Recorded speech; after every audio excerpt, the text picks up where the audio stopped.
अस्सलामुअलैकुम जी, क्या हाल चाल हैं? कैसी हैं मेरी सारी किचन क्वीन्स, मेरी शहज़ादियाँ, मेरी प्यारी सी यूट्यूब फैमिली। उम्मीद है जी आप सब खैरियत से होंगे। अल्लाह का शुक्र है आज मेरी तबीयत ज़रा थोड़ी-सी बेहतर हुई है। सो मैंने कहा कि आपके साथ मैं एक अपडेट ब्लॉग शेयर कर दूँ। पिछले 2-3 दिन से ना एक तो मुझे स्टमक काफ़ी मेरा इफ़ेक्ट हुआ है, दूसरा बुखार हो रहा था और पूरी बॉडी मेरी पेन कर रही थी। बुखार की वज़ह से ना इस तरह से सारे मसले मसाइल हो जाते हैं। तो वही मैंने 2 दिन की रेस्ट लेना मुनासिब समझा, इसलिए मैंने ब्लॉग नहीं अपलोड किया। आज तबीयत ज़रा मच बेटर थी तो मैंने कहा कि चलो एक अपडेट ब्लॉग आप तक मैं पहुँचा देती हूँ। क्योंकि मेरी बहुत सारी बहनें वेट में बैठी होती हैं, इंतज़ार कर रही होती हैं कि व्लॉग आएगा। सो इसलिए वो कहीं न कहीं परेशान हो जाती हैं। सो मैंने कहा कि आपके साथ कुछ अपडेट शेयर करना तो बनता है आज। तो थोड़ा लेट ही जाएगा ब्लॉग, लेकिन कोई नहीं। यहाँ मैं बना रही हूँ आड़ू का जूस। मैं 7 अप में बनाती हूँ, काफ़ी टेस्टी लगता है। गर्मी के टाइम पे जितना ज़्यादा जूसेस का इस्तेमाल किया जाए उतना बेहतर रहता है। आजकल वैसे गर्मी की ऐसी सिचुएशन चल रही है ना, अगर 2-3 लगातार वाली शदीद गर्मी होती है, तो तीसरे-चौथे दिन ना अच्छी खासी आँधी आ जाती है, बारिश होने लगती है, तो मौसम में काफ़ी तब्दीली हो जाती है। मच बेटर हो जाता है मौसम, अल्लाह का शुक्र है।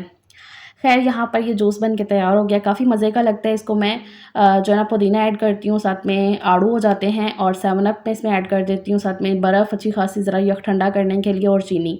अच्छे से ब्लेंड कर लो तो ये मज़ेदार सा जूस बन के तैयार हो जाता है। काफ़ी टेस्टी भी लगता है और मेरी कोशिश होती है गर्मी के टाइम पे ना कि दिन में 2 नहीं तो 1 दफ़ा तो लाज़मी कोई ना कोई जूस बने, तो बच्चों को भी पिलाया जाए, खुद भी पिया जाए। इंसान ना काफ़ी हाइड्रेट इससे फ़ील करता है, सुकून में रहता है। देन मैंने आज सोचा हुआ था कि मुझे ये मशीन को भी ज़रा सही करके रखना है। इसका ना ये पाँव टूटा हुआ है मशीन का ना, काफ़ी टाइम से मैंने इसे इस्तेमाल नहीं किया मशीन को। और गर्मी के जो लॉन के कपड़े होते हैं ना, मेरी कोशिश होती है कि मैं ज़्यादातर घर में सिलाई करूँ, क्योंकि लॉन के कपड़े ज़्यादा ही होते हैं, गर्मी में ज़्यादा कपड़े ज़रा बनाने पड़ते हैं। और जब बच्चियाँ हों, अब बहानियाँ हैं मेरी, तो उसके जो कैजुअल कपड़े होते हैं ना, मैं करती हूँ सिलाई घर पे ही। लॉन के जितनी बाहर सिलाई देनी ना, उतने में एक और सूट नया बन जाता है, तो इसलिए ना मैं घर पे ही सिलाई करना मुनासिब समझती हूँ लॉन के कपड़े। एक तो ज़रा ना लॉन के कपड़े काफ़ी हैंडी होते हैं, आराम से सिलाई हो जाते हैं। अगर आप थोड़े बहुत भी सिलाई करना जानते हो ना कपड़े, तो आप लॉन के कपड़े तो आराम से सी लोगे। वहीं पे रेशमी और लीलन के जो कपड़े हैं ना, वो ज़रा थोड़े से मुश्किल होते हैं अगर आप रूटीन में नहीं सिलाई करते हो तो।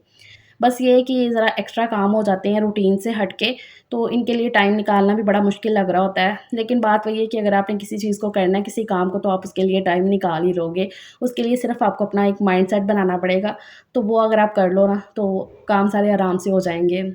अच्छा, यहाँ पर सबसे पहले तो मुझे मशीन को ज़रा रिपेयर करना था। मेरी अम्मी कहती हैं कि ये जो मशीनें होती हैं ना, जितनी इस्तेमाल में रहेंगी उतना ज़्यादा अच्छे से ये काम करेंगी। जितनी ये पड़ी रहेंगी ना, उतना इनमें ज़ंग लगने लगता है, उतना ये सही काम नहीं करती हैं। तो ये कहीं न कहीं बिल्कुल सही बात है। अब जितना ये मशीनों को कम इस्तेमाल करो ना, उतनी ये पड़ी-पड़ी ना इनमें कोई न कोई मसले-मसाइल बन जाते हैं।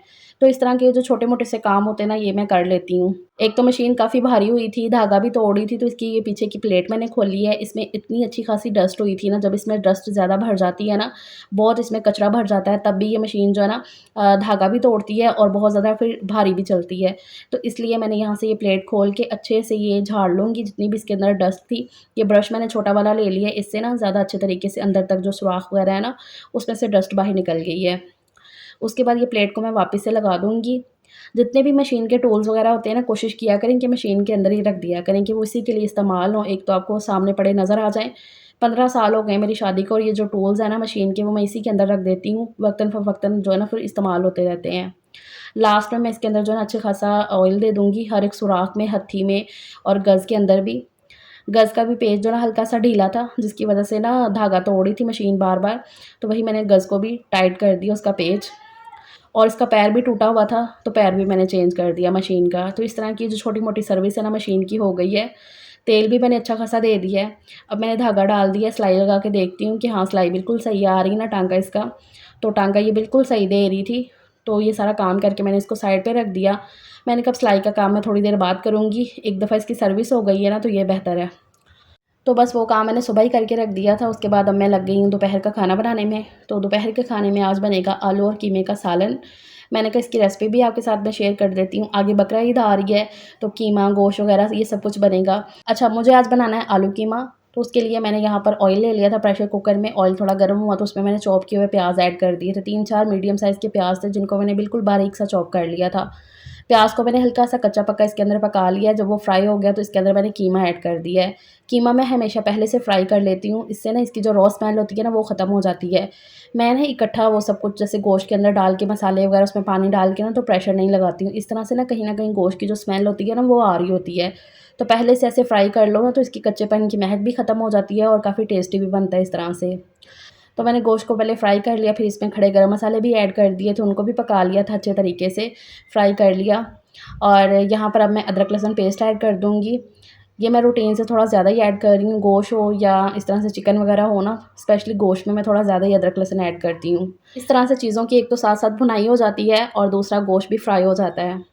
अब यहाँ पर ये कुछ बेसिक मसाले मैंने ऐड कर दिए हैं, टमाटर की पेस्ट भी है इसमें, तो ये सब डाल के इसकी भी भुनाई कर लेती हूँ अच्छे तरीके से। और फिर इसके अंदर मैं थोड़ा-सा पानी ऐड कर दूँगी जिसमें कीमा जो है ना वो अच्छे से गल जाए।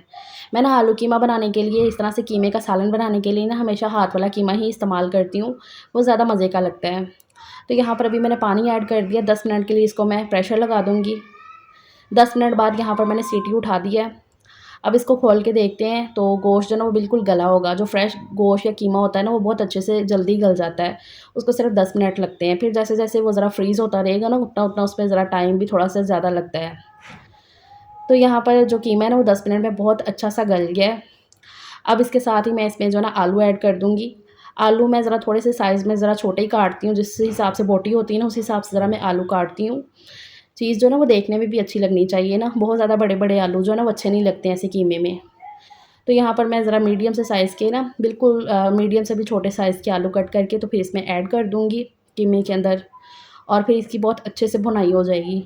सालन की जितनी अच्छी भुनाई की जाए ना सालन उतना ही ज़्यादा टेस्टी बनता है। भुनाई करने के बाद ना मैंने ज़रा-सा इसमें पानी ऐड कर दिया था जिसमें जो ना हल्का-फुल्का सा जिसे कहते हैं ना रस मिसा सा मसाला बन जाए।